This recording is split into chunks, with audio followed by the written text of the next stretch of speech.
అమ్మా సో మీరు చాలా సీనియర్ ఆర్టిస్ట్ ఆంధ్ర వాళ్ళ కానీ అండ్ అమ్మా నాన్న అవుతాంల అమ్మాయి పూరి గారి సినిమాల్లో రెగ్యులర్గా కనిపిస్తూ నేనింతేలో కూడా చాలా చూసాం.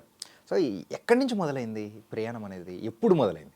నాన్న బహుశా నాకు అక్కడ 12 11 ఏళ్ళు ఉంటాయి అనుకుంటా. అప్పుడు రామారావు గారు, పెద్ద రామారావు గారు హీరోయిన్ కావాలని వేశారు. సినీ హెరాల్డ్ అని ఒక పత్రిక వచ్చేది మా చిన్నప్పుడు. ఇప్పుడు నాకు 63 అంటే 11 సంవత్సరాలు నాకు వయసు అప్పుడు. ఏ అయితే ఆ పత్రికలో హీరోయిన్ కావాలి, రామారావు గారి పక్కన సీతగా హైట్ ఉండాలి అన్నారు. మా క్లాస్లో నేను హైట్ ఉంటాను కనుక నేను అందంగా ఉన్నానని బ్రహ్మపడి ఫోటోలు పంపించాను. బ్రహ్మపడి ఎందుకు ఈ పదం? ఎందుకు ఈ పదం అంటే సన్నగా పిలకలా 2 జళ్ళు, ఊచల్లా 2 చేతులు, ఎన్టీఆర్ గారి పక్కన బక్కగా ఉండేదాన్ని అనమాట. ఆ ఫోటోలు తీసి చాలా కాన్ఫిడెంట్గా పంపించా. ఓకే సరే సెలెక్ట్ కాలేదు, సంగీత గారిని సెలెక్ట్ చేసుకున్నారు. ముత్యాల ముగ్గు సినిమా వచ్చి ఆవిడ కళ్ళు మంచి ఫేమస్ అయిపోయినాయి ఆ టైంలో. అంతా ఓకే బాగానే ఉంది. ఈ పెద్ద ఆయన మర్యాద ఏంటి తెలుసా? మర్యాదగా మన ఫోటోలు ఇంటికి పంపిస్తారు నాన్న. ఓకే మిమ్మల్ని ఈ సినిమాలో సెలెక్ట్ చేసుకోలేకపోతున్నాము, తదుపరి మీకు అవకాశం ఉంటే ఇస్తాను, రిజిస్టర్ పోస్ట్ పంపారు. ఓ దాంతో అమ్మ కళ్ళబడింది. మర్యాదగా ఇంట్లోకి తీసుకెళ్లి తలుపు గడబెట్టింది. ఎస్ ఇక తబ్బిడి దిబ్బిడే. యా మామూలుగా ఉండదు. చక్కగా అడిగింది నాన్న. ఇప్పుడు ఒకవేళ అవకాశం వచ్చిందనుకో ఏం చేసేదానివి అంటే మెడ్రాస్ వెళ్దాం అనుకున్నాను. మరి ఛార్జీలు ఎక్కడ అంటే ఏదో పిచ్చి సమాధానం. ఇంకా ఆవిడకి తారాస్థాయి అందుకుంది, బాగా కొట్టింది. ఆ దెబ్బతో 11 ఏళ్ల వయసు నుంచి 39 వచ్చే వరకు మళ్ళీ మాట ఎత్తల, అంత గట్టిగా కొట్టింది. 39 ఏళ్ళ వయసు వచ్చిన తర్వాత నాకు ఫినాన్షియల్ ఫ్రీడమ్ వచ్చి డెసిషన్ మేకింగ్ పవర్ వచ్చిన తర్వాత ఇప్పుడు ఎవరు నన్ను ఆపుతారు అనుకుని ఎస్ కట్టలు ఎంచుకున్న ఫ్రీడమ్ అనేది వచ్చేసింది మనకి, ఇప్పుడు వచ్చేసింది. అప్పుడు వెళ్దామంటే అదే టైంలో ఒక పెద్ద ఆర్టిస్ట్ని ఒక పెద్ద ప్రొడ్యూసర్ కమ్ డైరెక్టర్ గారు ఎవరో కొట్టారు. కొడితే విగ్గు ఊడిపోయి పడిపోయారు ఆవిడ.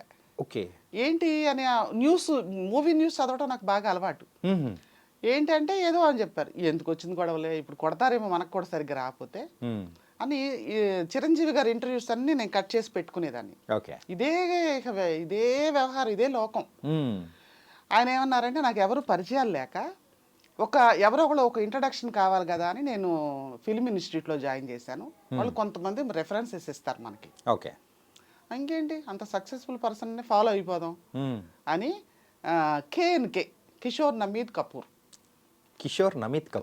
ఆ ఇన్స్టిట్యూట్ ముంబైలో.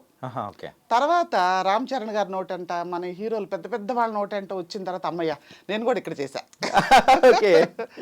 అని అన్న తర్వాత అక్కడ నేర్చుకున్నాను.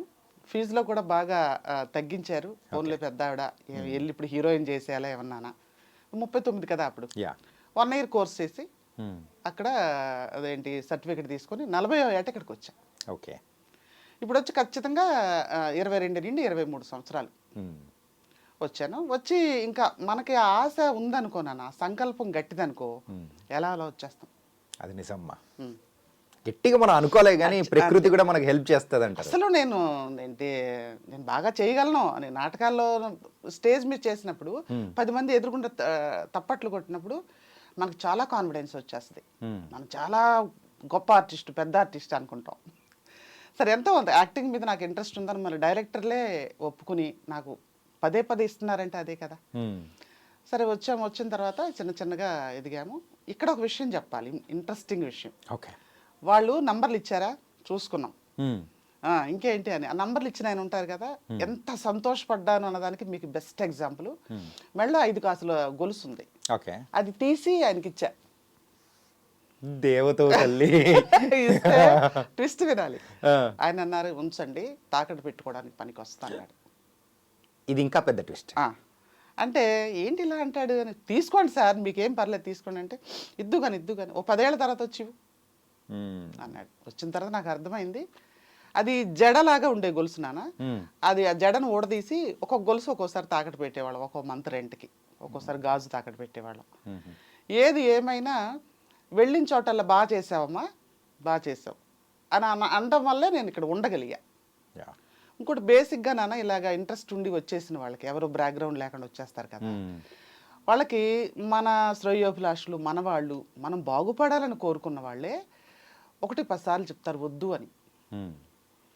వాళ్ళ దగ్గరికి వెళ్ళి నేను వచ్చేసాను తిరిగి నేను అక్కడ ఏం చేయలేకపోయాను అని అనడం కూడా ఇష్టం ఉండదు. మ్మ్. అందుకు కొంత కష్టపడతాం. బేసిక్గా మనకున్న ఇంట్రెస్ట్ ఇవన్నీ వెరసి ఇక్కడ ఉంటాం. ఓకే. సో మనకు ఉండాలి అంటే కొన్నిసార్లు ఏ మనిషి అయినా కానీ మోరల్గా డౌన్ అయిపోతుంటాడు. ఉమ్.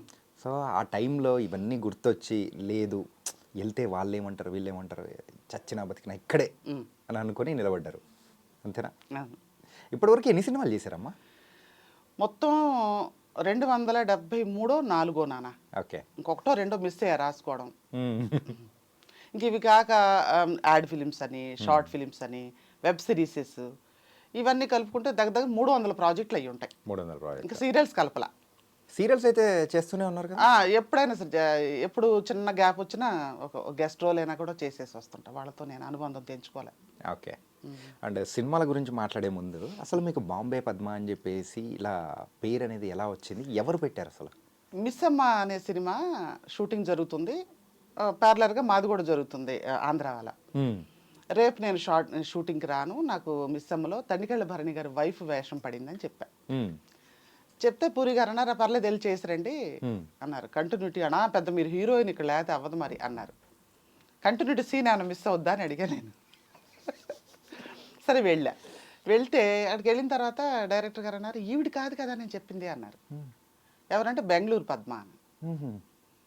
అంటే ఏమనుకోద్దామన్నారు. మేనేజర్ మర్యాదగా కారు ఎక్కించి లొకేషన్ ఎక్కడో అక్కడ నేను చెప్పేసి వచ్చానండి అంటే లొకేషన్కి తీసుకొచ్చేసారు. ఇక్కడ మేకప్ లేదు కనుక పెద్ద మాకే టైం పట్ల గబగబా చీర చుట్టుకుని వచ్చి కూర్చునిపోయా సీన్లో. పూరి గారు అడిగారు ఏంటి అని, నేను తర్వాత చెప్తానన్నా. షార్ట్ అయిపోయిన తర్వాత ఇలా జరిగిందని ఏడ్చా. ఓకే. ఏడిస్తే ఏముంది ఇందులో ఏడవడానికి, ఇప్పుడు ఆ బెంగళూరు పద్మ మీరు బాంబే పద్మ అని పెట్టుకోండి. ఓకే. అంటే అప్పుడు నన్ను ఏదో ఓదార్చడానికి అన్నారు అనుకున్నా.